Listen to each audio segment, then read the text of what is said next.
కొత్త ప్రభుత్వం అధికారంలోకి వచ్చి ఏడాది తిరక్క ముందే సర్కార్ విధానాలను వ్యతిరేకిస్తూ ధర్నాలు చేయటం సరికాదని అన్నారు వైసీపీ మాజీ నేత అవంతి శ్రీనివాస్. బ్రిటిష్ హయాంలో మాదిరి తాడేపల్లి ప్యాలెస్లో నిర్ణయాలు తీసుకుని అందరూ కూడా ధర్నాలు చేయండని ఎలా చెబుతారని ఆయన ప్రశ్నించారు. వ్యక్తిగత కారణాలతో వైసీపీకి రాజీనామా చేశారని, ఓటమిపై జగన్ విశ్లేషించుకోవాలని అంటున్న అవంతి శ్రీనివాస్తో మా ప్రతినిధి రాజు ఫేస్ టు ఫేస్. వైసీపీకి రాజీనామా చేసిన మాజీ మంత్రి అవంతి శ్రీనివాస్ ప్రస్తుతం అంతా ఉన్నారు. ఎందుకు సార్ అసలు రాజీనామా చేయాలనే సడన్ ఆలోచన ఇంతకుముందే ఉందా? సడన్ ఆలోచన కాదు. ఇప్పుడు 5 సంవత్సరాలు మనం చాలా కష్టపడ్డాం, నీతి నిజాయితీగా పనిచేసిన తర్వాత కూడా ప్రజలు అలాంటి తీర్పునిచ్చారు అనేది ఎందుకు అర్థం కాలేదు. మరి నా వల్ల నావే తప్పేమీ లేదని అనుకుంటున్నాను నేను. మరి ప్రజలు ఆ తీర్పునిచ్చినప్పుడు దాని గురించి పార్టీలు ఎక్కడ కూడా ఒక రకమైనటువంటి విశ్లేషణ కానీ ఇది కానీ ఎక్కడ జరగలేదు. అంటే ఓటమి తర్వాత ఇప్పటివరకు అసలు మిమ్మల్ని జగన్మోహన్ రెడ్డి గారు పిలవడం కానీ, మీ నాయకులందరినీ సమావేశం చేయడం కానీ ఏమైనా ఉందా? అసలు మామూలుగా పిలవటం వేరే, అసలు ఎలక్షన్ గురించి ఎక్కడ కూడా డిస్కషన్ లేదు. దేనివల్ల మనం ఓడిపోయాము, ఎందుకు ఓడిపోయాము, దానికి మన నెక్స్ట్ ఆల్టర్నేటివ్ ఎలా చేయాలనేది ఎక్కడ కూడా విశ్లేషణ అనేది లేదు. లేకుండానే మనం డైరెక్ట్గా మళ్ళీ ఇదనేది కరెక్ట్ కాదనేది నా భావన. అంటే సడన్గా పార్టీ కష్టాల్లో ఉంది, ఇప్పుడేమో పబ్లిక్లోకి వెళ్ళండి, కొంతవరకు ప్రభుత్వం అభివృద్ధి ఏమీ లేదు, దాని మీద ఫైట్ చేయాల్సిన పరిస్థితి వచ్చిందని జగన్మోహన్ రెడ్డి ప్రకటించారు. రేపటి నుంచే దాని కార్యాచరణ ఉంది.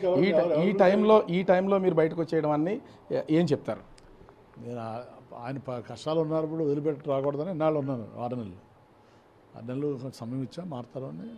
కానీ ముందు పార్టీలో ఉన్నటువంటి లోటుపాట్లను సరి చేసుకుని వెళ్తే బాగుంటుంది. కానీ పార్టీలో ఉన్న లోటుపాట్లు సరి చేసుకోకుండా పబ్లిక్ ఎవరు పిలుస్తారని ఎవరు పిలవలేదు. ఎవరు వచ్చారు రోడ్ల మీద ఎవరన్నా?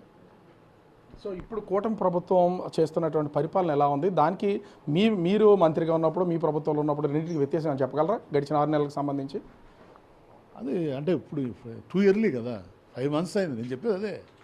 మన రిజల్ట్ మీకైనా మాకైనా ప్రతిపక్షానికి కానీ ఎవరికైనా అధికార పక్షానికైనా ఏదన్నా మనం ఒక విత్తనం వేసామంటే మొలకెత్తి దాని ఫలితం రావాలంటే టైం పడుతుంది కదా. సో కాబట్టి మనం 5 నెలలు అనేది 5 months ఇట్స్ టూ స్మాల్. కాబట్టి కొంతకాలం మనం వేచి చూడాలి. మీరేమన్నా రాజీనామా చేసే ముందు జగన్తో కానీ ఇతర పార్టీకి సంబంధించిన ముఖ్య నాయకులతో కానీ ఎవరితో చర్చించడం, మాట్లాడేమని జరిగింది? అసలు నేను చెప్పడం జరిగింది దానికి, ఇలాగ మాకు వ్యక్తిగతమైన పనులున్నా నేను ఎక్కువ సమయం స్పెండ్ చేయాలని పార్టీకి అని. ఏముంది అవన్నీ చూసుకుంటే చేయొచ్చు కదా అన్నారు.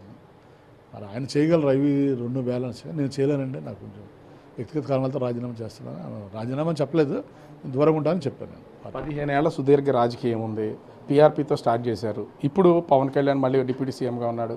జనసేన పార్టీ వైపు ఏమైనా ఆలోచన ఏమైనా ఉందా? వెళ్ళే ఆలోచన, కొత్త పార్టీలోకి వెళ్ళేది చూద్దాం. నేను ఎక్కడా కూడా నేను ఎప్పుడు కూడా పదవుల కోసం, డబ్బుల కోసం రాజకీయాల్లో రాలేదు. ప్రజాసేవ చేద్దామని వచ్చాను. సో నాకు కావాల్సిన ఓన్లీ గౌరవం, రెస్పెక్ట్ ఎక్కడ ఉంటే అక్కడ. అంటే కొత్త పార్టీ, ఇప్పుడు కొత్తగా ప్రభుత్వం వచ్చింది, గత ప్రభుత్వంలో మంత్రిగా పనిచేశాం కాబట్టి వ్యాపారాలకి చేస్తున్న ఇన్స్టిట్యూషన్ కొంత ఇబ్బంది ఏర్పడుద్ది, అందుకనే రాజకీయాలకు దూరంగా ఉంటున్నారని బయట జోరుగా ప్రచారం జరుగుతుంది. దీన్ని సమర్థించుకుంటారా? ఏం చెప్తారు? ఏం లేదు, ఇప్పుడు దాకా వాళ్ళే ఇబ్బంది ఏం పెట్టలేదు. వాళ్ళు 5 నెలలు 6 నెలలు అయింది ప్రభుత్వం వచ్చి. 6 నెలల నుంచి ఎవరైనా మాకేం ఇబ్బంది ఏం పెట్టలేదు. వాళ్ళు అసలు ఆలోచనలో కూడా లేరు. వాళ్ళు మనం చూస్తున్నాం కదా 6 నెలల నుంచి. ఓకే. సో కేవలం వ్యక్తిగత కారణాలతో మాత్రమే నేను రాజీనామా చేశాను, అంతే తప్ప వేరే ఆలోచన ఏమీ లేదు. ఖచ్చితంగా పార్టీ మారాలి, కొత్త పార్టీలో జాయిన్ అవ్వాలనే విషయాల్లో మాత్రం నిర్ణయం తీసుకుంటానని మాజీ మంత్రి అవంతి శ్రీనివాస్ చెప్తున్నారు.